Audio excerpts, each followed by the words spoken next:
who you spend your time with and where you spend your time and spaces that you spend your time in really can have an impact on your own healing and recovery journey from anxiety and fatigue.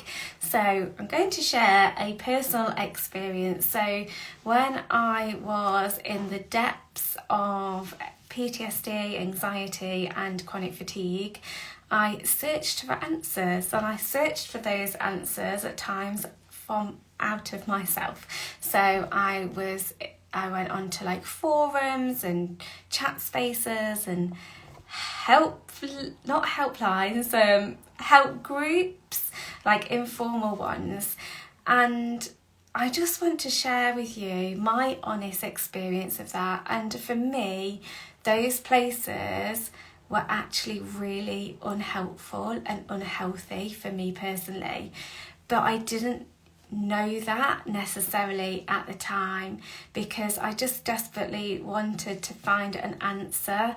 I desperately wanted to feel better and to be connected with people that understood, because it's really difficult for somebody to understand your experiences if they haven't been through them. And that's not to negate, the connections that I have in my life and their understanding and support. But when you have experienced PTSD and when you have experiences of chronic fatigue, and it's just different. The support, the connection is different. But going onto these particular forums were actually really unhelpful and unhealthy for me, because I found that within those spaces were people that weren't necessarily seeking help and support or making steps forward in their recovery for perhaps lots of different reasons, and there's no judgment of those people for that. But what I found is it was people that were saying things like, they'd say, how long have you had this for? And I'd be like, I don't know, a month or 2 months or 6 months. And they'd be like, oh yeah, you're really early days, wait until what you've got ahead of you. And I was a bit like, oh my gosh. So these spaces were full of people that were really, really chronically poorly for a long period of time, and there wasn't a lot of talk about hope, recovery and solutions. And for me, that was really unhelpful and unhealthy, because it almost kind of gave you the impression that you've just got to put up with it, just got to put up with this. And actually loads of other people are finding that there aren't solutions and they're not necessarily getting better.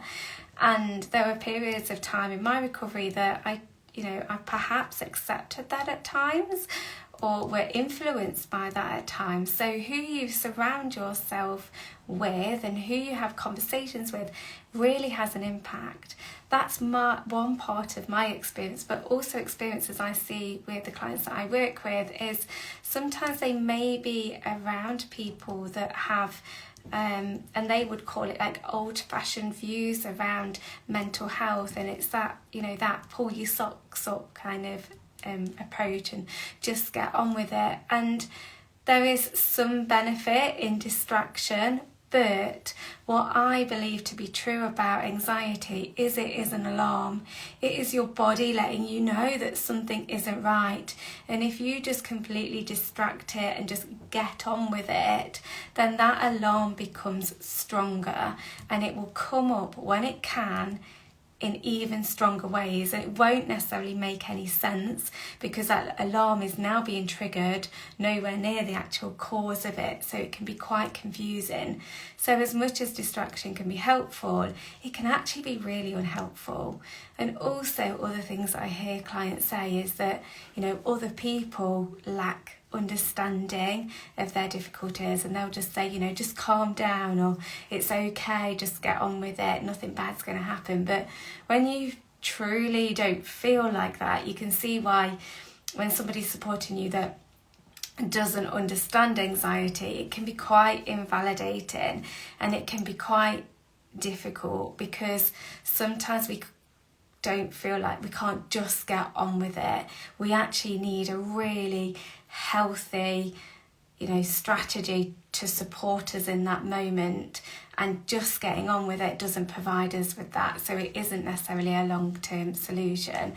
So I'm sharing this because I have designed, like the support that I offer, I've designed a community of women or I've set up a community of women who all experience anxiety but are all overcoming it. There is so much more focus on moving forward, recovery, using, no, it's just gone, so hopefully I'm back now.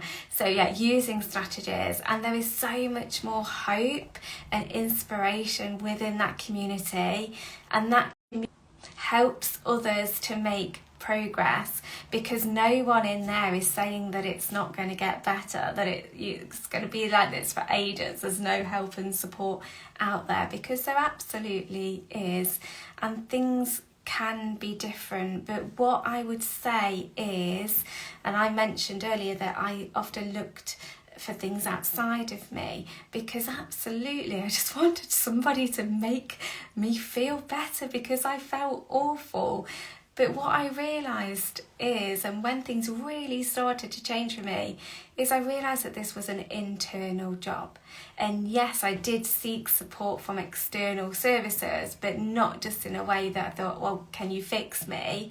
It was about helping me to actually heal myself. And this is this is what I do, and I help other people. But what is really important, and what my clients do, is they choose a new narrative. They choose to have hope and faith that something can help them, and we work together as a team so that they do the work and they implement the strategies, and they are, thinking about their thought patterns and their behaviours and how that's feeding into things, and they have loads of aha moments of, like, they're doing that work internally. We're having great conversations, but they're processing that for themselves as well, and I'm facilitating that. But the work is, it is an inner job, or at least it's an inner choice to do something different. And I guess that's one thing that I really wanted to say is,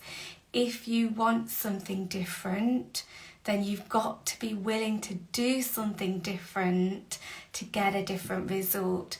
I absolutely could have stayed being so dysregulated, being so poorly to the point that I couldn't work for weeks and months on end.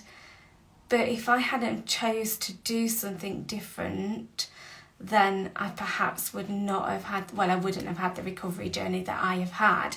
And I know that in the spaces of communities that I went to for support, I absolutely know for certain that there will be some of the similar people still within that community, still feeling that they have got no hope or won't be able to recover, and still living with symptoms years and years on, because perhaps we've made different choices in our life. So I hope that this is an empowering message to you, that you do not have to live with anxiety, especially acute anxiety. You do not have to live with chronic fatigue. You can heal, you can feel better. You don't have to live with feeling completely exhausted all the time or feeling burnt out. You absolutely can feel differently, but it requires you to take a different action to what you might be doing now.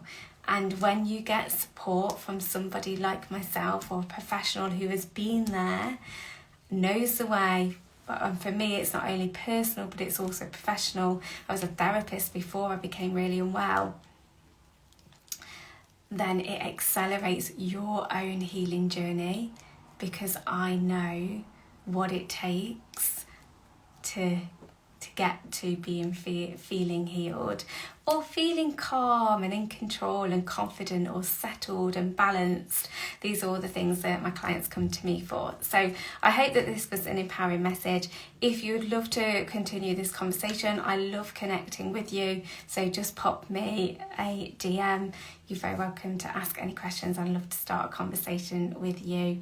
I also offer a complimentary initial call, and in this call I really help people get unstuck, so understanding where they are now, and we really draw out a pathway of how they can make progress. And in this I can really spot as well, I've got a gift of really being able to spot the really like powerful thing that's going to help you move you forward, that will be a blind spot for you that you might not yet be able to see. So even from my initial calls, I find that the strategy that I offer that is bespoke to that person really starts to make changes so very quickly, which is amazing. And that's the beauty of having something that, you know, being able to, for me to be able to see your blind spot, but also be able to give you a very bespoke strategy that's going to work for you in your very specific circumstances, because generic advice